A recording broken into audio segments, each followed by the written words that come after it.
Hey guys, Tarke here, and welcome to my day 2 update on my Ice Trapper. I'm going to start by doing these two little bosses. Looking forward to Black Star, not looking forward to Infinite Hunger. We've made the transition to the block variant of the build. A little bit sloppy. I've done it literally in the last 30 minutes, so I just got enough regrets to throw it together. But yeah, it seems pretty decent. I think in the long run it will scale better, but in the short term I was probably better off with my original spell suppression tree. Right, let's do some deeps. I'm running a trigger wand for my frost bomb and my Saturn spark. Can we just phase the boy? Oh, I'm in red, that's fine. We want to be in red. Oh, we don't want to be in red? Have I forgotten how to do this fight? You want to be in red for blue, right? Or is it... Hang on. It's been a minute. Am I meant to be in red for red or blue? I've forgotten how to do the fight. It's been too long. It's fine. You can just out DPS the mechanics. I forgot. While in red... It's like while in red you gain fire res. Yeah? Or is it the other way around? Someone remind me in the comments. Maybe it's been a little too long since I've done that fight. But it's okay. We outskilled it. Very good. Very, very good. Right, let's... knock out that one. And what is exciting, we did a lot of travel for that. I'll talk about my Atlas tree afterwards, but yeah, you're going to be cringing at that Atlas tree. It will make sense in a second. Okay, let's mentally prepare. Okay. Wait for you to pop up. And... really don't like this guy.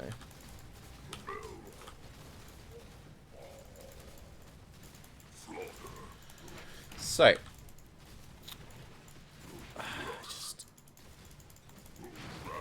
just don't like this guy. It just irritates me.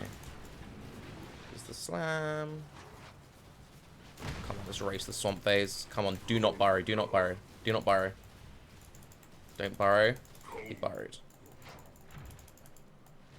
Come on.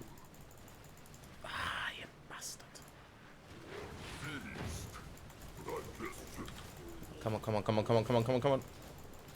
Oh, so close. Right, what way is it going? Up by the looks of things. Up and left.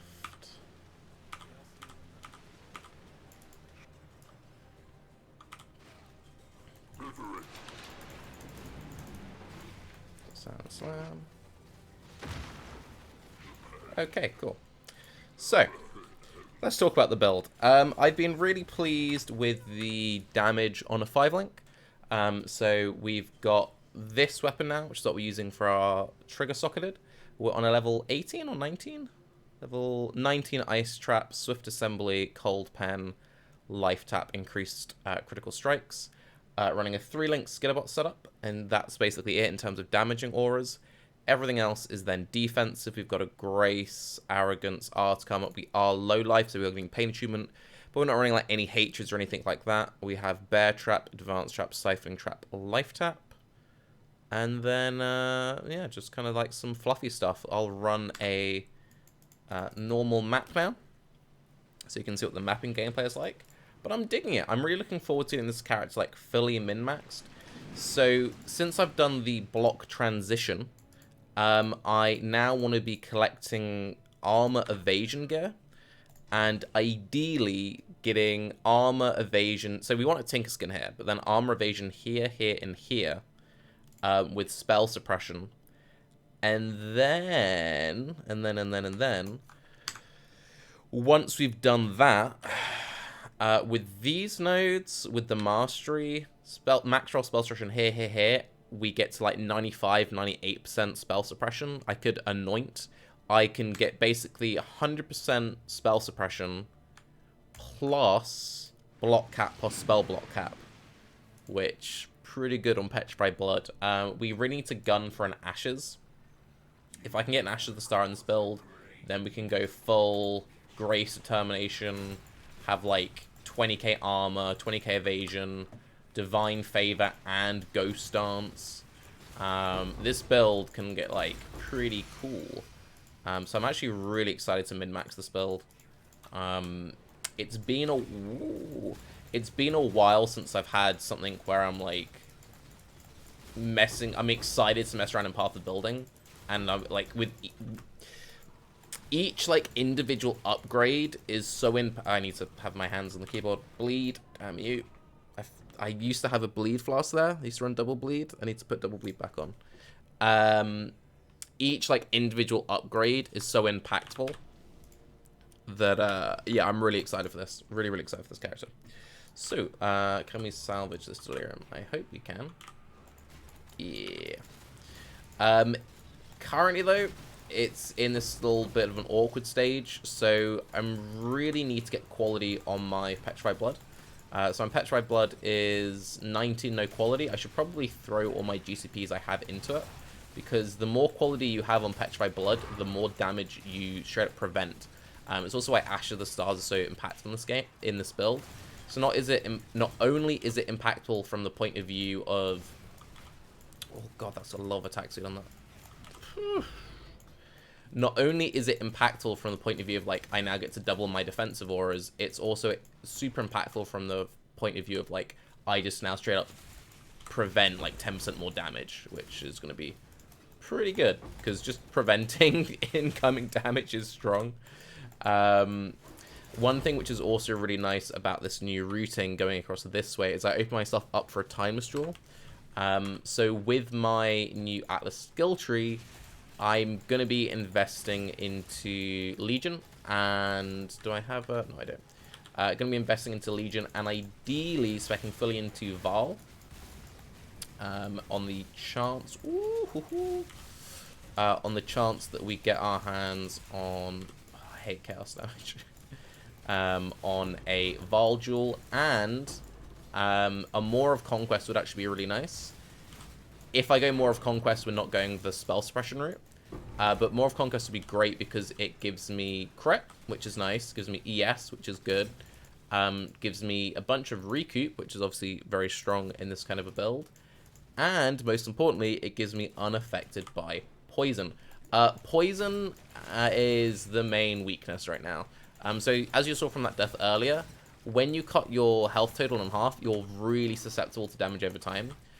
Generally, it's not that fine. I just like flask, it's gone. But like as soon as I'm out of my flasks and I haven't got my straight up removal up, it's like, yeah, this is a problem. So I need to get the poison situation sorted out either by getting some sort of unaffected by poison or just getting more chaos res naturally. Since I've made the respec to the block tree, I've gained a ridiculous amount of resistances. I'm crazy overcapped on all my resists.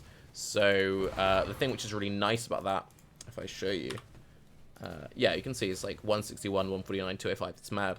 It means I can be really greedy for Chaos Res. I just haven't been getting Chaos Res gear dropping, unfortunately. So I'm hoping that starts dropping soon. And once I cap out my Chaos Res, I'll be feeling much cozier. But you know, other than the little bit of teething problems I have with certain dots, feels super cozy to play. As you can see, we're freezing through everything pretty comfortably. And, like, we're on 5 links. I'm not running full damage links. I'm very much running, like, utility-style links. There are... actually, am I running charge traps? No, I need to run charge traps. I just realized I don't get frenzy charges anymore since I've did the swap over to block. Oh, does that mean I have to drop cold pen? I might need to drop... oh, that's the... oof. Dropping cold pen. Obviously, it's my 6th link. Resistances are really big. You want to be... cutting through enemy res. The resistance scaling with Archnemesis is absolutely like busted, beyond busted, and I haven't got like pen enchants or anything yet. If I drop the cold pen for charge traps, okay, so I'd gain 3 frenzy charges, so I'd gain 12% more damage. I'd gain 45 multi, and I'd gain 30 trash. I'd also gain 30 trap throwing speed. It's probably worthwhile. Need to just get up to a 6 link, really. Haven't got enough crit to drop the crit strikes gem. I can't drop life tap because that's how I'm getting around my mana costs. So yeah, as I said, definitely still some teething issues as I reorganize my character after doing the massive respec. But, you know, I'm happy with it. I can freeze most bosses pretty comfortably, at least up to tier 13s. I guess I'll show off my Atlas skill tree, and then I'll see you in the next update tomorrow. So, we stuck with the route of essences, rush all the way up, grab Stream of Conscious, get all my essence stuff. I've looked into a lot of different setups. I've decided I'm not going to chase Temple as hard as I wanted to originally. With the gearing options, just running slave drivers, I think I can do better without slave drivers. So I'm going to keep this Alva node on, but I'm not going to be chasing increased Alva percent up here. Instead, we picked up Intelligence Gathering. This is really good for rushing Katarinas, which is really good in SSF. It's also a really good way of unlocking all my crafts early. I need to unlock all my crafts. I need the Gravicious craft on chest, so I'm using rare chest to get 10% of my life as yes, which would be massive. And it's just, yeah, solid. We need to be farming Eater of Worlds to be getting my hands on an Ashes, so it puts me right next to Eater of Worlds stuff. I need these for the Eater Altars, which puts me next to the Legion stuff, which puts me next to getting Vol Jewels. So I think you can see the general synergy there. We're still picking up Expedition.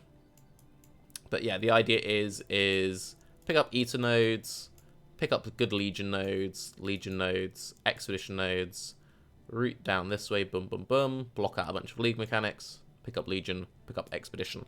I haven't rushed straight back to this because I still need some of these things to proc right now. But I will just, like, skedaddle across. One thing I did pick up, which has actually been really solid, is for 2 points, I took Tamper-Proof, even though I'm not spec'd into Twice Tempted. I get, like, at minimum of 2 strong boxes every map, it feels like, pretty much, just having Stream of Consciousness and just blocking out these League mechanics. So, for 2 points in SSF, it's great. It's a way of getting 6 links. So far, I've gotten 1 6 link out of this, but it was the wrong bit. I think it was, like, a random sword or something, which is still a divine. But, yeah. I'm digging it. I will keep updating you on where I'm going in terms of the tree and everything. I will leave a link to my POB down below. Nothing wrong with the previous setup.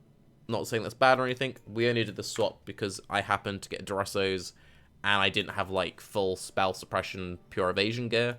If I had, like, perfect evasion gear, I would have stuck with the pure evasion setup. But since I didn't and I dropped the Duressos, I wanted to build around block. So we are now going for an armor evasion setup, which should be good. Next couple of levels, coming down to grab Tireless, which obviously is kind of important.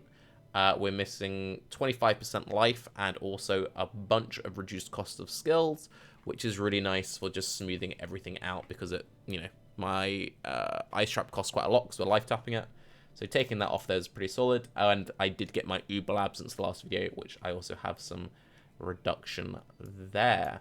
One thing I will say, 5% chance to throw up to 4 additional traps. I believe maths out at like 12% increased damage. This used to be bad when you ran cluster traps because you would just like cap out your traps really quickly. But when you're running Swift Assembly, this just synergizes really nicely and feels pretty good. Otherwise, we've got Crit Multi, Skitterbot Reservation, Vitality Reservation, which I need to have my leveled Vitality. I could probably drop this and drop Vitality completely, but I kind of want the regen just for now until I get a better source of regen elsewhere. 1% chance to block attacks per 5% chance on shields. This is 6% attack block. And this is 3% spell damage per 5% chance to block spell damage. And I have, if I've blocked an attack recently, 69 spell block. So that's a nice chunk of damage there. Mana Reservation. And that's certain type of masteries. But anyway, I'm Tarke. I'll see you all tomorrow. Let me know how your Archnemesis League experience is going. Have a good day. Bye-bye.